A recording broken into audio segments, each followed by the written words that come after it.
Olá, eu sou a professora Amanda Almozara e esse é o nosso curso de Direito Constitucional. Na aula de hoje nós vamos estudar o processo eleitoral e as atribuições do Presidente da República na Constituição Federal.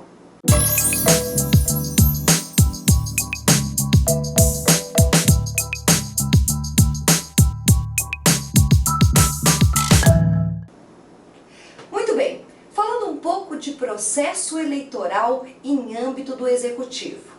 O processo eleitoral é realizado nos moldes que a Constituição determina e a escolha, como nós vimos na aula passada, do chefe do Executivo em âmbito federal é feita da seguinte forma: no primeiro domingo de outubro será realizada a escolha do Presidente da República no último ano do mandato do seu antecessor.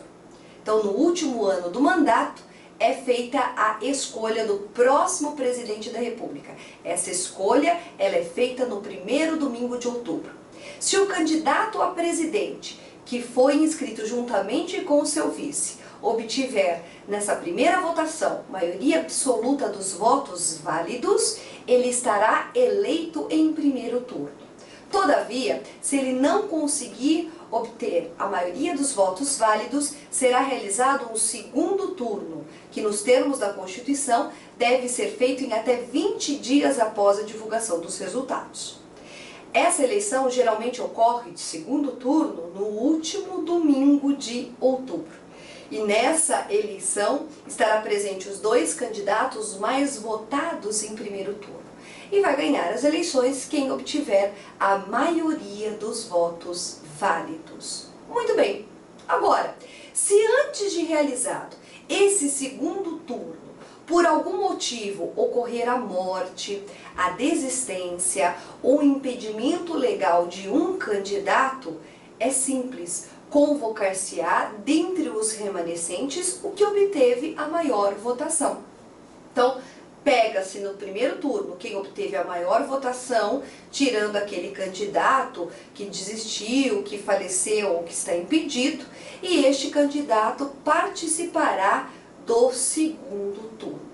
Agora, se por algum motivo esse candidato que ficar em segundo lugar tiver a mesma votação, a escolha por um critério de idade. Então, o mais idoso é que participará das eleições em segundo turno. Simples, o mais votado, e se houve empate entre mais votados, escolhe-se, nos termos que determina a Constituição, o mais idoso no critério etário.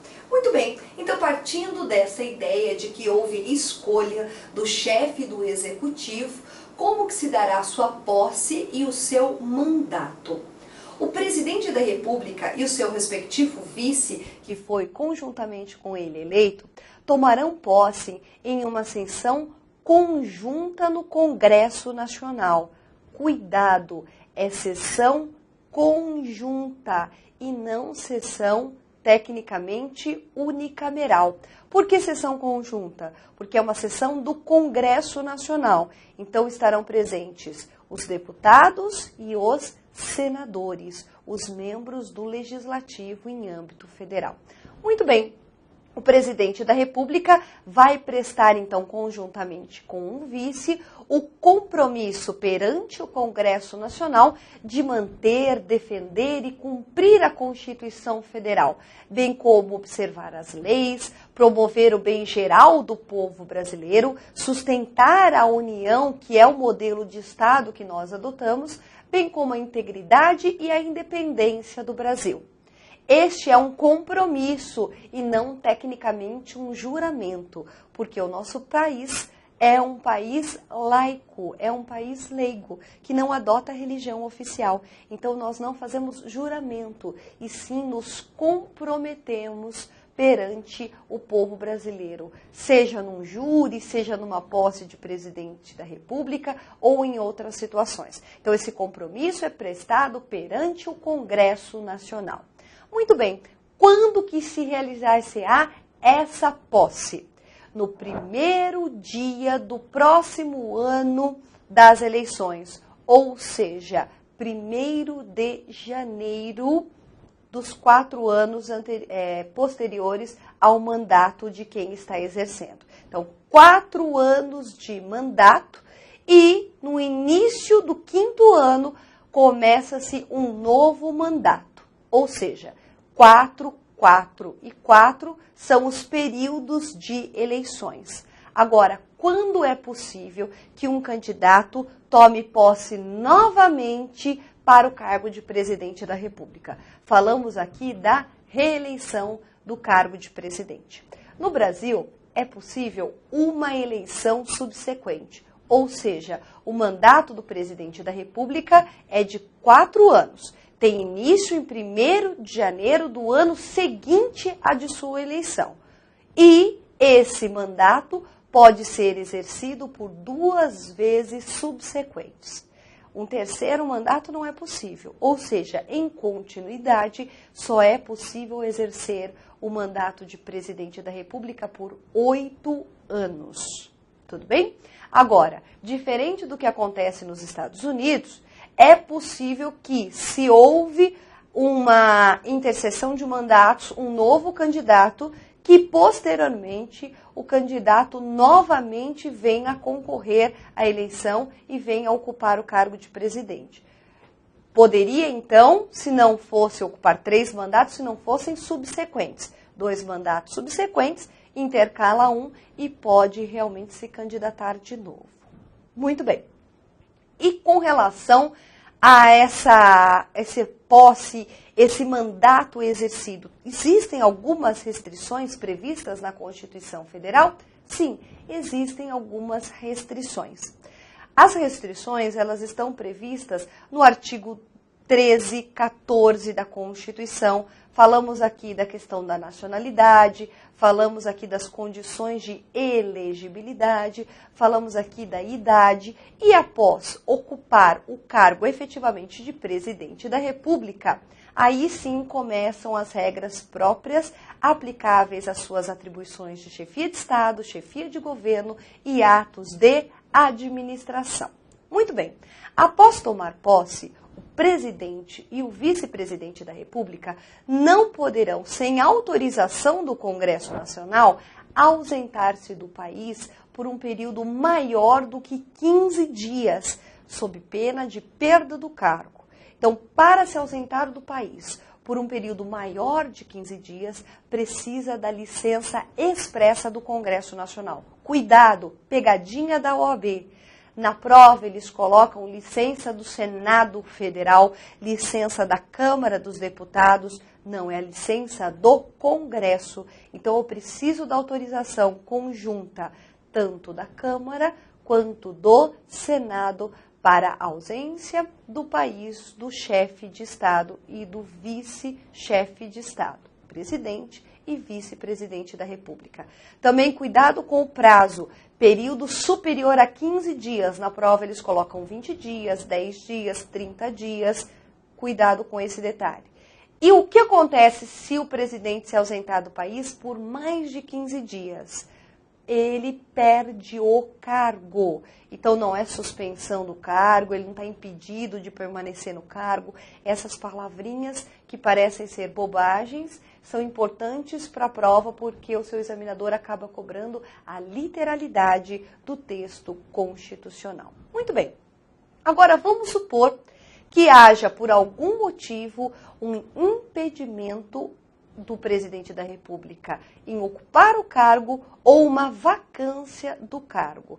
Como são as regras constitucionais para fins de solucionar essas situações? Falamos agora de impedimento e vacância do cargo de presidente da República. Nos termos do artigo 79 da Constituição, substituirá o presidente da República no caso de seu impedimento e suceder-lhe-á a vaga o vice-presidente da República. É a redação expressa do artigo 79 da Constituição. Muito bem, quando a Constituição diz substituirá o presidente da República no caso de impedimento e suceder-lhe-á no caso de vaga, qual a distinção que o Constituinte traz para nós? Não confunda sucessão com substituição.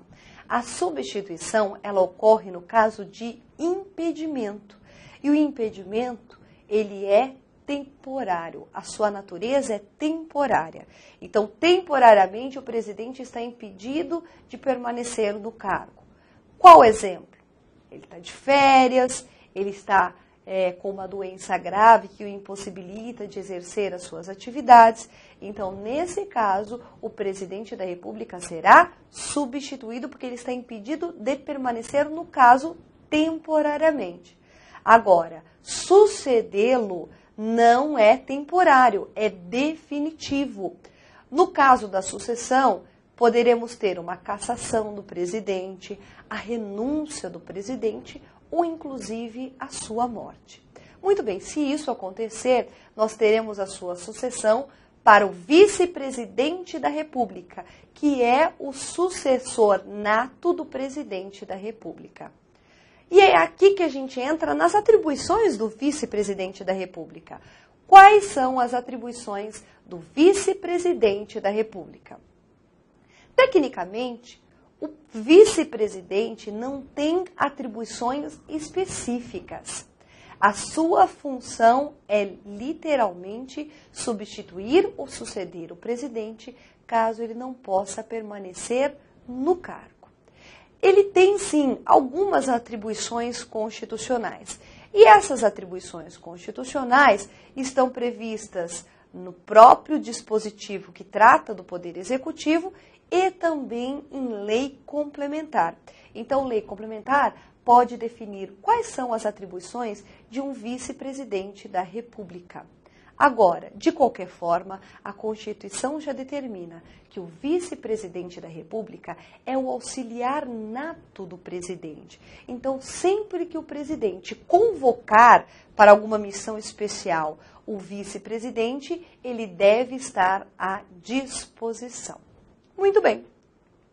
Agora, se houver a necessidade de substituir o presidente da República ou suceder o presidente da República definitivamente ou até de forma temporária, como nós acabamos de ver, existem regras constitucionais para fins de realizar essa transição, caso o vice-presidente da República não possa ocupar essa função.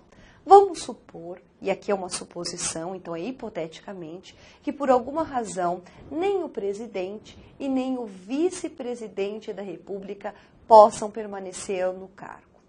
Então, nesse caso, há um impedimento do presidente, há um impedimento do vice. Ou, por algum motivo, o cargo está vago. Morte de ambos, um acidente aéreo em que ambos venham a falecer. Nesse caso, são os sucessores especiais, como determina expressamente o artigo 80 da Constituição, o presidente da Câmara dos Deputados, o presidente do Senado Federal e o presidente do Supremo Tribunal Federal. Cuidado! Essa sucessão é feita nos moldes do artigo 80 e essa ordem deve ser respeitada. Então, quem são aqueles que sucedem o presidente da República no caso de impedimento ou de vacância do cargo? São eles, o vice-presidente da República como sucessor nato. Agora, como sucessores especiais, em primeiro lugar, o presidente da Câmara dos Deputados, depois o presidente do Senado Federal e, por fim, o presidente do Supremo Tribunal Federal. Por que o presidente da Câmara em primeiro lugar? Porque a Câmara dos Deputados é a casa do povo, é a casa que está mais próxima da representatividade de chefia de Estado e chefia de governo. Por isso que o presidente da Câmara dos Deputados é o sucessor, em primeiro lugar especial, no cargo de presidente da República, caso vago ou impedido a sua ocupação. Muito bem. Nesse caso, vai então ocupar o presidente da Câmara, o presidente do Senado ou o presidente do STF. Mas ele irá exercer um mandato chamado pela doutrina de mandato tampão. O que é um mandato tampão? Ele vai ocupar esse mandato até que se realizem novas eleições. Quais são as disposições constitucionais acerca dessa realização de uma nova eleição? Temos, então, que nos 2 primeiros anos do mandato do presidente, se por algum motivo for aberta a vaga, realizar-se-á novas eleições em 90 dias. Então, a eleição será realizada em 90 dias após a abertura da última vaga. E nos 2 últimos anos do mandato, também se realiza uma nova eleição. Todavia, essa eleição é realizada 30 dias depois da última vaga. Só que, nesse caso, a eleição é realizada pelo Congresso Nacional. Então, cuidado, atenção. Essa eleição, 90 dias depois da última vaga, ela é realizada pelo Congresso Nacional. Seria uma exceção constitucional à forma de eleição indireta e não eleição direta. Então, o próprio Congresso é que escolhe o presidente, só que para ocupar somente o restante do cargo, ok? Se você gostou dessa aula, compartilhe e aguardo vocês no nosso próximo encontro. Obrigada e até lá!